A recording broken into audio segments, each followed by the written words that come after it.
I was sitting outside my work having a smoke. 4 a.m. Not a soul in sight.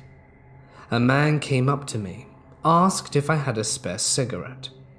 I politely declined. Normally this just elicits some grumbling, then they amble off. Not this time. Buddy decided to dig in his heels. He had all his earthly belongings on his back, and a gigantic glass bottle of vodka that he started swinging around. He also had the kind of eyes that would give a lion tamer the heebie-jeebies. Not an ideal combination in someone who's getting up in your unarmed face. "You better give me a smoke." "No, dude. Sorry." "I said give me a smoke. You don't know who you're dealing with." He starts to loom over me, getting a bit too far into my space bubble. I stood up, all 5'3" of me. The only things I had going for me were steel toe-cap boots and a really bitchy look. The man backed up a step and then came back even closer. He was directly in my way back to the door. He took my motion as a threat as he immediately ramped up his act. "If you don't give me a cigarette, I'm gonna end you. No one will find you. Now look me in the eyes, woman."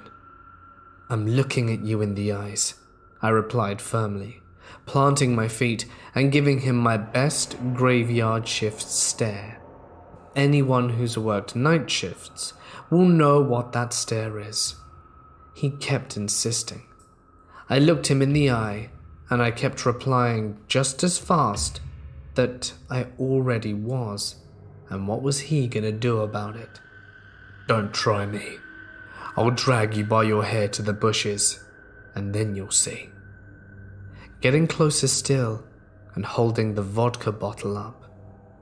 This is when I started getting really loud. "Get out of my face and back off. Get out of here now." In true predator fashion, he got all nervous at the sudden yelling, and while he kept threatening me with all sorts of heinous things, and was looking around quickly for any witnesses, this is when I knew I was in trouble if someone didn't come along. I cannot emphasize enough how creepy this guy was being. I've actually abbreviated most of what he said, but luckily my coworker finally heard the commotion and came barreling out, already on the phone to the police. The man started threatening her as well, then realized who she was on the phone with and quickly walked away, slurring more insults as he went. The police came and I gave a detailed description, but they never found him.